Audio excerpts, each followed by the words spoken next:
Hello students, स्वागत है आपका इस चैनल एडू हेल्थ में। कैसे हैं आप सभी लोग? आई होप आप लोग अच्छे होंगे। तो आज हम जो स्टडी करने वाले हैं वो क्लास 8 साइंस का चैप्टर है, बहुत इम्पॉर्टेंट चैप्टर, साउंड के बारे में।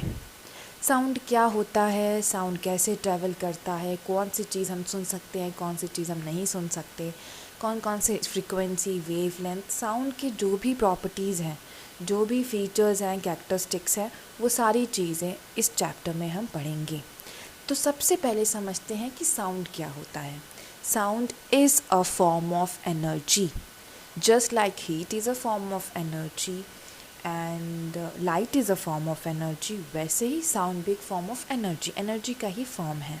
साउंड ट्रैवल इन वेव्स, यानी वो वेव की तरह ट्रैवल करती है और कोई वाइब्रेटिंग ऑब्जेक्ट से ही आप साउंड सुन सकते हैं।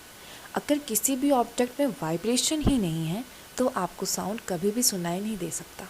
साउंड सुनाई देने के लिए कोई ऑब्जेक्ट का वाइब्रेट होना, उसकी वाइब्रेशन सुनना बहुत ज़रूरी होती है। अगर कोई वाइब्रेशन नहीं है तो साउंड कभी भी सुनाई नहीं देगा। साउंड ट्रैवल कर सकता है मीडियम में, उसको एक मीडियम चाहिए ट्रैवल करने के लिए। जैसे सॉलिड है, लिक्विड है, गैस है, ये तीनों मीडियम है। और अगर आप इसमें कोई भी चीज़ ऐसा करें, जैसे आप एक्सपेरिमेंट करके भी देख सकते हैं, जो भी आपकी बुक में एक्टिविटीज़ गिवन है। जैसे अगर आप लिक्विड में कोई बेल को बजाएं तो आपको सुनाई देंगे, किसी सॉलिड में भी वो ट्राई करें या किसी एयर में भी ट्राई करेंगे, गैस मीडियम में, तो आपको सारी चीज़ें सुनाई देंगी। पर यहीं अगर कोई भी एयर नहीं है, कोई भी सॉलिड भी नहीं है, लिक्विड भी नहीं है, गैस भी नहीं है, कोई भी एयर नहीं, यानी वैक्यूम है जैसे आपका स्पेस, तो वहाँ पे आपको साउंड नहीं सुनाई दे सकती, क्योंकि साउंड को ट्रैवल करने के लिए एक मीडियम की ज़रूरत होती है।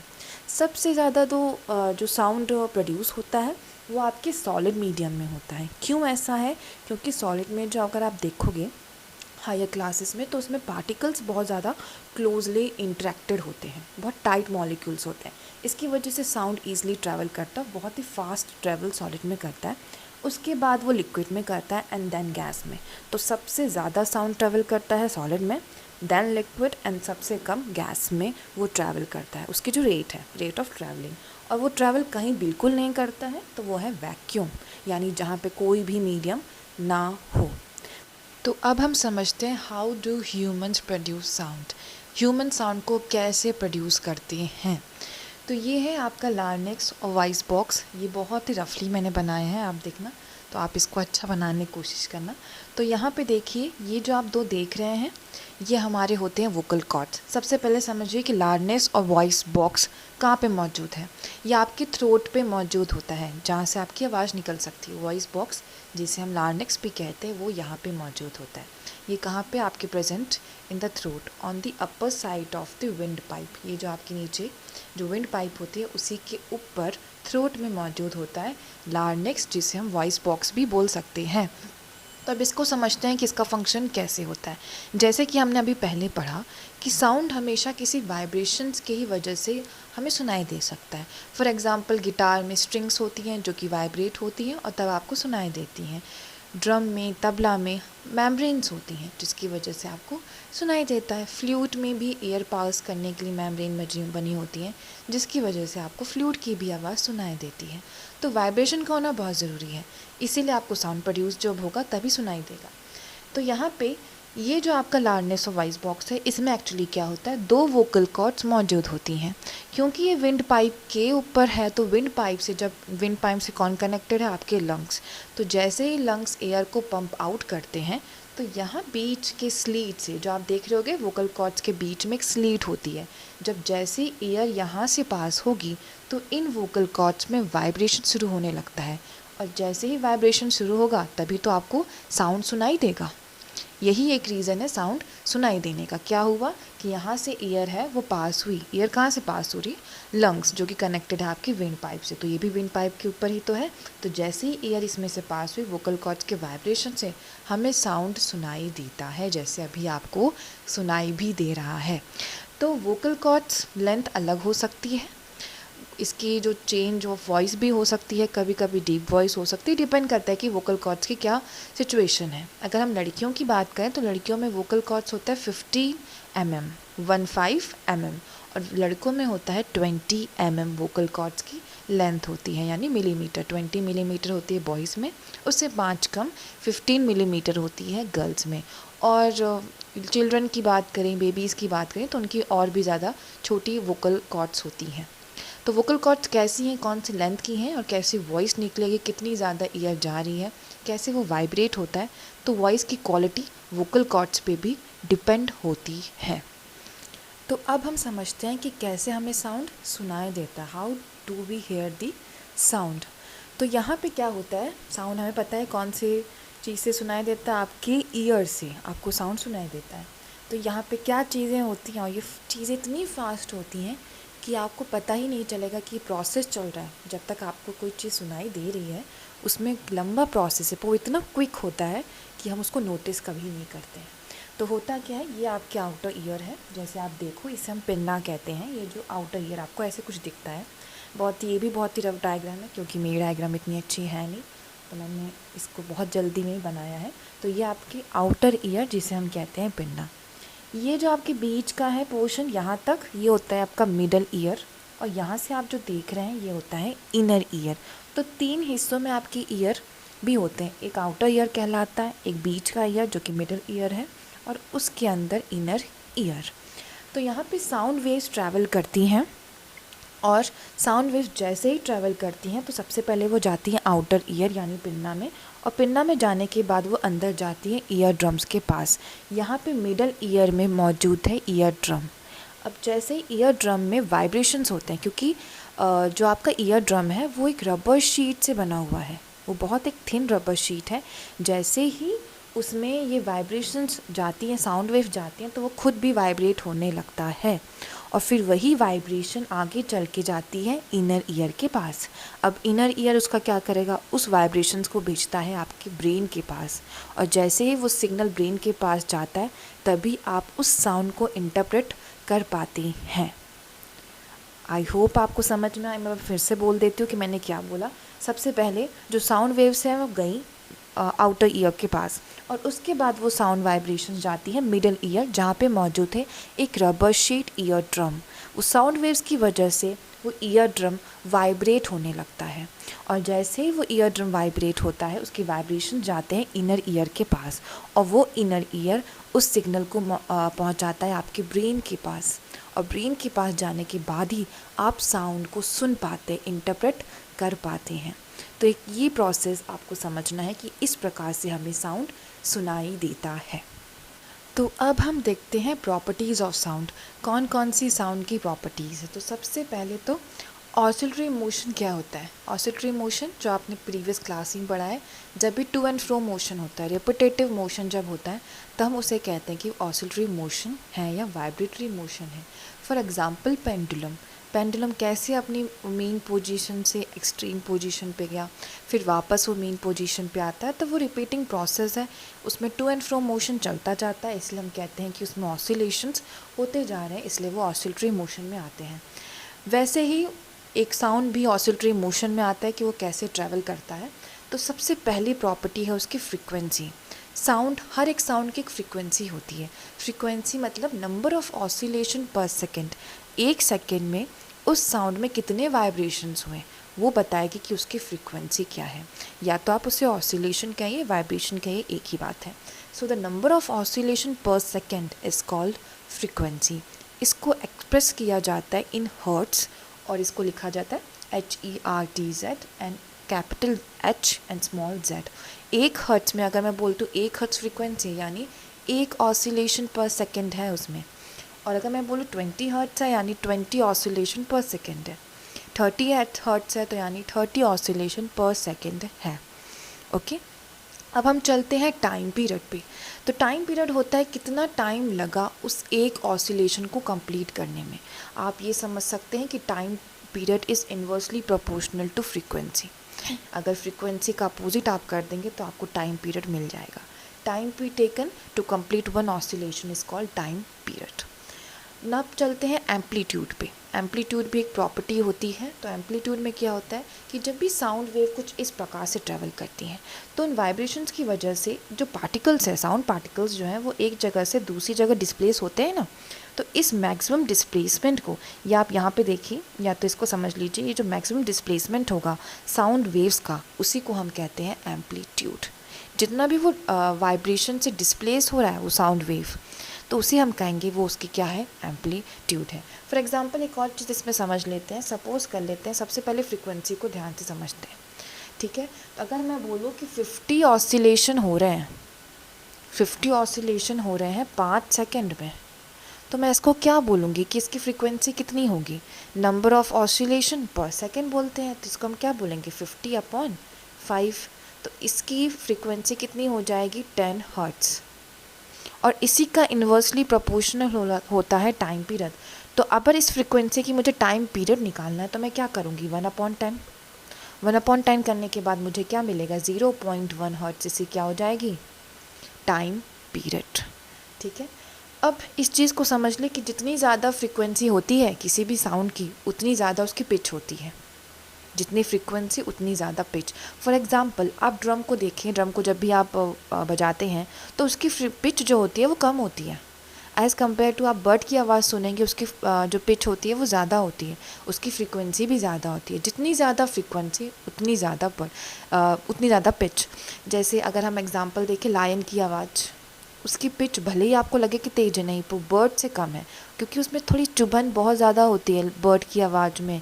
ऐसे कोई रिंगिंग बेल है, उसमें भी पिच ज़्यादा होती है as compare to any drum और एनी साउंड जो हमको लग रही है कि उसकी पिच नहीं, उसकी पिच आप समझिए जितनी ज़्यादा उसकी फ्रीक्वेंसी है उतनी ज़्यादा उसकी पिच है। बैट की आवाज़ में पिच बहुत ज़्यादा होता है, इसलिए वो चीज़ आपको बहुत इरिटेटिंग या बहुत अनोइंग भी लग सकती है। वुमेन की वॉइस में भी पिच ज़्यादा होता है as compare to man. Man की हो सकती है लाउडनेस ज़्यादा हो, पर पिच वुमेन की ज़्यादा होती है। तो जितनी ज़्यादा फ्रीक्वेंसी उतनी ही ज़्यादा क्या हो जाएगी, उसकी पिच हो जाएगी। वो डायरेक्टली प्रोपोर्शनल है, ठीक है। और अब समझते हैं एम्पलीट्यूड क्या होता है। एम्पलीट्यूड जैसे हमने सोचा कि जो वेव्स हैं वो डिस्प्लेस हो रही हैं अपनी मेन पोजीशन से, ठीक है, तो उसे हम कहते हैं एम्पलीट्यूड। पर इसको आप सिंपल वर्ड्स में समझिए कि जितनी ज़्यादा एम्पलीट्यूड होगा उतनी ज़्यादा उस साउंड की क्या हो जाएगी, लाउडनेस। लाउडनेस ज़्यादा है यानी एम्पलीट्यूड ज़्यादा है। जितनी ज़्यादा पिच है उतनी ज़्यादा फ्रीक्वेंसी है। ये दोनों, एम्पलीट्यूड डिपेंड करता है लाउडनेस पे और फ्रीक्वेंसी डिपेंड करती है उसके पिच पे। तो ये दोनों चीज़ें आपको याद रखनी है, ठीक है। अब हम चलते हैं आगे। तो जैसे कि लाउडनेस डिपेंड करती है एम्पलीट्यूड पे, तो उसको जो नापा जाता है वो होता है डेसिबल, DECIBEL। जैसे फ्रीक्वेंसी यानी पिच को हम नापते हैं हर्ट्ज़ में, वैसे ही एम्पलीट्यूड या लाउडनेस को नापा जाता है इन डेसिबल। तो अब चलते हैं Audible sound by human ears, जो कि हम सुन सकते हैं। तो हमारे ह्यूमन ईयर क्या क्या सुन सकते हैं, इनकी फ्रीक्वेंसी कितनी होती है, it's between 20 hertz to 20,000 kilo hertz. अगर इसके बीच में आवाज़ है तो हम सुन सकेंगे। अगर 20 हर्ट्ज़ से कम है या 20 किलो हर्ट्ज़ से ज़्यादा है तो ये हमारे लिए क्या हो जाएगी, इनऑडिबल, हम उसको सुन नहीं सकते हैं। बात की जाए तो ये आपको याद रखना है, between 20 hertz to 20,000 kilo hertz. अगर बिलो 20 हर्ट्ज़ है तो कौन लोग सुन सकते हैं, अगर बात की जाए आपके एलिफेंट्स हैं, जो राइनोसॉरस हैं एंड वेल्स, ये सब बिलो 20 हर्ट्ज़ भी सुन पाते हैं। और ये जो इंफ्रासाउंड इसे हम कहते हैं, जो बिलो 20 हर्ट्ज़ होती है, और इस इंफ्रासाउंड को अगर आप देखें तो ये यूज़ की जाती है बच्चों के लिए, जो बच्चे सुन नहीं सकते उनके लिए, उन किड्स में इंफ्रासाउंड का भी यूज़ किया जाता है। तो ये होती है बिलो 20 हर्ट्ज़, जिनको ये सारे एनिमल्स सुन पाते हैं। हम तो नहीं सुन सकते क्योंकि हमें तो इतना चाहिए ही। अगर बात की जाए अबव 20 किलो हर्ट्ज़, जिसे हम कहते हैं अल्ट्रासाउंड, जो कि आप जानते होंगे, ये होती है बैट्स में, डॉग्स में, कैट्स में। ये सारी चीज़ें, ये सारे लोग जो हैं, ये सारे जो एनिमल्स हैं, ये अबव 20 किलो हर्ट्ज़ भी सुन सकते हैं। तो हम लोग बस 20 हर्ट्ज़ टू 20,000 किलो हर्ट्ज़ हैं, जो बिलो है यानी इंफ्रासाउंड है, इनको ये सब सुन सकते हैं और इसको ट्रीटमेंट के लिए भी यूज़ किया जाता है। और अल्ट्रासाउंड की बात की जाए जो अबव 20 किलो हर्ट्ज़ है वो सुन सकते हैं, वो डॉग्स और कैट्स वगैरह ये सुन सकते हैं। अल्ट्रासाउंड को यूज़ भी किया जाता है, अगर आप देखें फॉर जो बच्चे हैं, अनबॉर्न बेबी हैं, उनके लिए भी यूज़ किया जाता है। उनकी एबनॉर्मलिटीज़ को पता करने के लिए अल्ट्रासाउंड का भी यूज़ किया जाता है। तो ये चीज़ें आपको ध्यान रखनी है। इनऑडिबल, ऑडिबल तो ये हो गया, अगर इससे कम है और इससे ज़्यादा है तो वो हमारे लिए इनऑडिबल है, हम उसको सुन नहीं सकते। तो साउंड तो कुछ अच्छे लगते हैं, कुछ बड़े ख़राब भी लगते हैं। जो साउंड हमारे लिए अनप्लेजेंट है, बहुत ख़राब है, उसे हम कहते हैं क्या है, वो नॉइज़ है, हमारे लिए शोर है। और जो साउंड हमें बहुत ही प्लेजेंट लगते हैं वो हमारे लिए क्या बन जाते हैं, म्यूज़िक। तो यहाँ पे बात की जाए अनप्लेजेंट साउंड नॉइज़ की, तो उसके डेसिबल यानी उसके जो लाउडनेस, एम्पलीट्यूड बेसिकली वो बहुत ज़्यादा होगी, तो हमें वो लगेगा कि वो नॉइज़ है, बहुत ज़्यादा शोर हो रहा है। और थोड़ी अगर उसकी फ्रीक्वेंसी ठीक है, रेगुलर पैटर्न में है, तब कोई दिक्कत नहीं है। अगर हम बात करें नॉइज़ की, तो ये कुछ अगर इसका वो बनाया जाए साउंड वेव्स, तो कुछ ऐसे ऐसे वो दिखती हैं। और वहीं बात की जाए म्यूज़िक की, तो उसके साउंड वेव आपको ऐसे ऐसे ऐसे एकदम स्मूथली दिखेंगी। इसकी फ्रीक्वेंसीज जो है वो एक जैसी हो सकती हैं, उसमें पैटर्न जो है वो फॉलो नहीं होता। यहाँ पे आप देखो कंटिन्यूअस एक ही पैटर्न की फ्रीक्वेंसीज रहती हैं, जिसकी वजह से नॉइज़ लगता है और ये क्या हमें लगता है, म्यूज़िक, वो हमारे लिए प्लेजेंट हो जाता है। अगर कोई भी साउंड 30 डेसिबल से ज़्यादा है, कितने ज़्यादा, 30 डेसिबल से ज़्यादा है, तो वो हमारे लिए ज़्यादा हो सकती है। ठीक है, उतना हमें सुनना है। जैसे हम नॉर्मली बात करें तो वो 30 डेसिबल के आसपास है, पर उससे ज़्यादा है तो वो नॉइज़ भी हो सकती है। जैसे WHO यानी वर्ल्ड हेल्थ ऑर्गेनाइजेशन हमें कहता है कि 45 डेसिबल तक की साउंड हमें सुननी चाहिए, इतनी उसकी लाउडनेस होनी चाहिए। बट अगर उससे भी ज़्यादा है तो हमारे लिए वो ख़तरनाक हो सकता है। बात की जाए तो 60, 70, यहाँ तक कि 80 डेसिबल के भी साउंड सिटीज़ में होते हैं। ठीक है, बट हमें WHO क्या बोल रहा है कि 45 डेसिबल तक रखो, उससे ज़्यादा नहीं रखो। पर ये आप देखो तो 80 तक पहुंच जा रहा है सिटीज़ की आवाज़, जो नॉइज़ वहाँ पे क्रिएट होती है। इसके बहुत सारे एडवर्स इफ़ेक्ट हैं हमारे लिए, इतने सारे नॉइज़ के। क्या इफ़ेक्ट हैं, जैसे हाइपरटेंशन, स्ट्रेस, इरिटेशन, स्लीपलेसनेस, नींद ना आना, बीपी की समस्या, इतनी ज़्यादा स्ट्रेस होना, हियरिंग पावर को आप लूज़ कर सकते हो। ये सब एडवर्स इफ़ेक्ट है अगर आप बहुत ज़्यादा एक्सपोज्ड हो नॉइज़ से। नॉइज़ यानी अबव 30, और जो WHO ने बोला कि 45 डेसिबल तो रखो, बट उससे भी ज़्यादा है तो वो आपके लिए नॉइज़ है। जैसे मैं बात करूँ, जो फायर क्रैकर्स बजाए जाते हैं वो होते हैं 125 डेसिबल के। जेट जो एयरक्राफ्ट होते हैं उनकी जो साउंड नॉइज़ होती है वो होती है 140 डेसिबल। जो व्हीकल्स होते हैं उसकी होती है 90 डेसिबल के आसपास। तो ये इतना ज़्यादा हम एक्सपोज्ड हैं नॉइज़ से, जिसकी वजह से बहुत सारे एडवर्स इफ़ेक्ट ह्यूमंस को हो रहे हैं। ओके, और इसके लिए अगर आप कौन कौन सी जगह से नॉइज़ आते हैं, तो अगर किसी के घर से आ सकती है नॉइज़, कोई बहुत ज़्यादा हाई वॉल्यूम में कुछ साउंड सुन रहा है तो वो नॉइज़ हो सकती है। कोई लाउड स्पीकर लगा है आपके आसपास नेबर में, वो लाउड हो सकती है। Sound of crackers, fire crackers जो बंद किए जाते हैं उसकी लाउडनेस काफ़ी ज़्यादा होती है।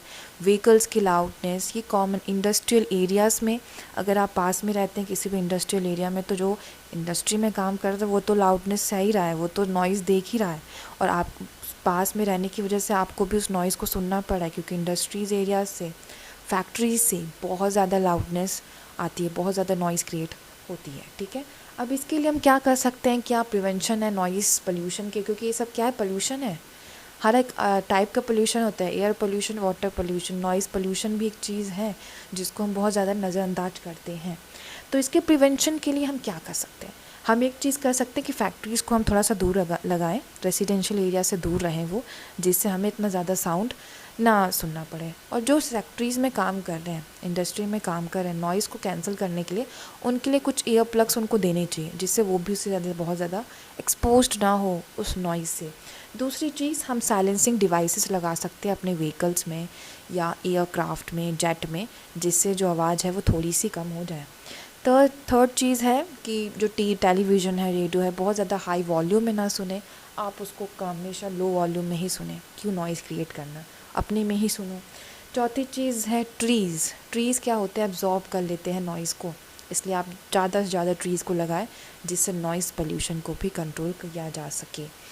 और ईयर प्लग्स, फायर क्रैकर्स को भी बंद किया जाता है, तो उसको भी कम करिए। फायर क्रैकर्स को बहुत ज़्यादा नहीं सुनना चाहिए। लाउड स्पीकर्स की भी एक वॉल्यूम डिसाइड करनी चाहिए। हॉर्न्स में भी मिनिमाइज़ यूज़ किए, बिना मतलब कि अगर आप किसी ट्रैफिक में हैं, जा रहे हैं कहीं पे, तो बिना मतलब कि हॉर्न बजाने की ज़रूरत नहीं है। हमारी कंट्री में तो रूल नहीं है कोई कितना भी हॉर्न बजा रहा है, बट अगर आप फॉरेन कंट्रीज़ में देखो तो उसका भी अलग सा उसको इलीगल बोला जाता है कि आप हॉर्न बजाए, तो ये सही नहीं है। आपको बिना मतलब हॉर्न बजा रहे हो यानी आप नॉइज़ पोल्यूशन कर रहे हो। तो ये सारी चीज़ें हमें कंट्रोल में करनी चाहिए, ये सारी चीज़ें, क्योंकि कोई भी अच्छी चीज़ है वो घर से स्टार्ट होती है। तो आप भी ये सब चीज़ें फॉलो कीजिए कि नॉइज़ पोल्यूशन को कंट्रोल करके रखिए, क्योंकि एक करेगा तो ही तो हम दूसरे को बोल सकते हैं। जब तक हम ही उस चीज़ को लागू नहीं करते तो हम दूसरों को क्या कंप्लेन कर सकते हैं, क्योंकि नॉइज़ पोल्यूशन से बहुत लोगों को बहुत सारी दिक्कतें, बहुत सारे एडवर्स इफ़ेक्ट देखने पड़ रहे हैं। तो यहीं तक आपका चैप्टर था। आई होप आपको ये चैप्टर अच्छे से समझ में आ गया हो। और अब हम देखेंगे नेक्स्ट वीडियो में कि कौन सा हम नेक्स्ट चैप्टर करेंगे। तब तक के लिए thank you for watching this video. Please channel को सब्सक्राइब कीजिए और वीडियो को नीचे लाइक कीजिए और अपने फ्रेंड्स को भी शेयर कीजिए, जिससे उनकी भी हेल्प हो सके in some way. Thank you for watching my video. Thank you so much.